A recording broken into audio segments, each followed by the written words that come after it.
Sailor Tortilla presents Sailor Moon Collectibles News and Reviews. Hey guys, it's your friend Age, or Sailor Tortilla, here to review another episode of Sailor Moon Crystal Season 3. This is episode 32, Setsuna Meo, Sailor Pluto, Infinity Number, I don't know. These titles are getting way too long. Alright, I didn't talk about the new opening in the last episode, so I'm going to address that now. All they did was change the singer. Yes, I know that the singer is the original voice of Sailor Galaxia from Sailor Moon Classic. She's fabulous. I don't think her voice suits this song, and I wish we got a brand new song rather than a slight remake. I liked the voice of the original singer because she sounded young, and it reminds you that the characters are only 14. The beginning of the episode followed non-Senshi characters. For a very long time we had Reika and Motoki. That was interesting and different. I noticed from very early on that the direction in this episode was really different. We had a pan from Motoki's face in the foreground to the background, and that was one of the few times I've noticed that in the show. I don't know who directed this episode or what was going on, but this episode was very different, and I'm going to touch upon that again in a second. Kaoli Knight's hair is suddenly really big, like Snooki from Jersey Shore. Like, I don't know if she got a new wig or something, but her hair is huge. In the last episode I was wondering, why is Makoto having a moment with Mamoru? But no, it's her senpai. However, her senpai is basically Mamoru with a different voice actor. Those Telum plants are really, really ugly. I don't know why anyone would buy them in the first place. Like, I get it, it's the evil plan, blah blah blah. It reminds me of the Dark Kingdom, the shit they did in Sailor Moon Classic. So yeah, again, I started noticing that this episode looked really different. We had a lot more close-ups, we had like some pans going on. The characters were also placed differently on the screen. It felt different, like the way that they showed Professor Tomo in the first frame when he appears and Kaori Knight in the shadows in the background. This episode really felt different, and it was a good different. I think it's one of the best directed episodes we've seen so far in the entire show.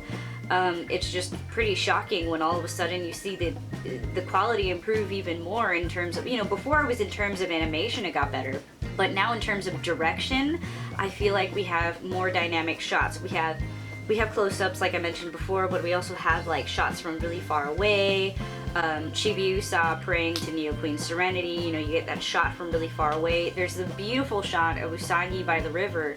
The direction was really dynamic and I really liked it. I have no idea what was going on, but I felt like this episode was really, really gorgeously done. Usagi, Hotaru's eyes, wait, her black eyes, they're clearly purple. Okay, anime is weird.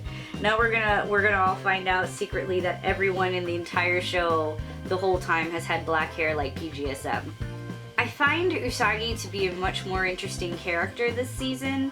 She's like figuring things out, the names of the outer senshi and the towers. She's asking the right questions. She's way more interesting this time around instead of kind of just sitting around going like, oh my god, I'm the princess and Mamoru is kidnapped and I'm just gonna sit around and think about it for a while. No, she's like doing things. She's going out and look at my notes here. I wrote asking questions, chasing lesbians. She chased down Haruka and Michiru to their home, which is a little creepy. That is a long run, and I'm surprised no one stopped in the middle of that run, but anyway. She is a more active hero in this season, and I like it. She's doing things, and even if the other senshi don't agree. I also find the connection between Usagi and Haruka very interesting. Usagi is seeking out Haruka, we're both Sailor Guardians. Why aren't we fighting together? Why are we fighting each other, But there's that connection between them that, they show you them kind of feeling out each other's emotions, and I find it really interesting. It's like a budding friendship that you're just like chopping the head off really early on, and there's like pain there. There's longing, and it's very interesting to see these two women experience that. And despite the fact that Haruka did kiss Usagi before, their relationship is not sexual, and it's very interesting to see that kind of soldier to soldier connection or soldier to princess connection. It's really interesting. When Usagi looks determined to do something in this episode, her determination is so much more obvious here than it was before, when like Diamond in season 2 was like, those eyes, and it was just like a dead stare. Here, like, you see the determination. They like animated that shit into her face. It's amazing. everyone goes down. Crunchyroll, I worry sometimes. Mamoru randomly in a flower storm. We haven't seen him the whole episode, except he's randomly in a flower storm. Maybe that's how he gets his roses. I don't know. That was random. The fight scene with Telu in the botanical garden reminded me of the R movie. We have lots of wind and pink petals and evil pink flowers all over the place. It was like watching the R movie with improved animation. In this episode, we see the Sailor Senshi doing their Henshin speeches, and we see them naked, yelling like Uranus and Neptune from the last episode. So I guess everybody's naked now. We're gonna see everybody yelling their things now. That's a new change. Thank God for the group transformation. We saved so much time. All right, Chibiusa, golf clap, Chibiusa. You tried. You get a sticker for trying, because that attack did not do shit. Telu, in the middle of the attack, powered up to some kind of vine form. When the vines came off, she got a race lift. So Tuxedo Mask jumped through a window for no reason, because he didn't do anything. He just jumped through a window. And then Setsuna appears at the same time as Mamoru.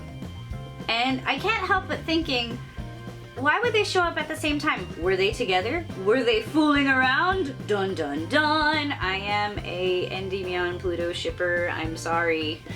Sorry guys. Red flag of personal opinion. Maybe they were together, I don't know. The next episode looks super promising because Chibiusa is going to reunite with Pooh, and I hope that that is an emotional moment. It should be an emotional moment, and I do look forward to it. So all in all, this episode was very good and very different. You had a lot of moments where you had pretty scenes to look at, and it was great. And that's a short review for me usually. I really like the episode. I think this might be the highlight for the season unless we have something better coming up. And the season has really made me very happy. On a side note, I mentioned a Sailor Moon museum exhibit earlier. Guess who got an item from it? I ordered this through Anime Osaka, and it is only available at the Sailor Moon museum exhibit that ends in blah, blah, blah, June.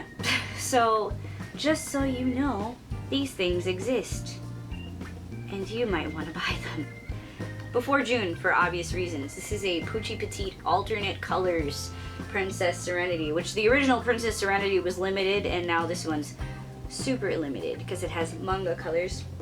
So I just want you guys to know that there is stuff out there from this museum exhibit, and you should do everything in your power to get it, because that is going to be probably the most worthwhile collectible.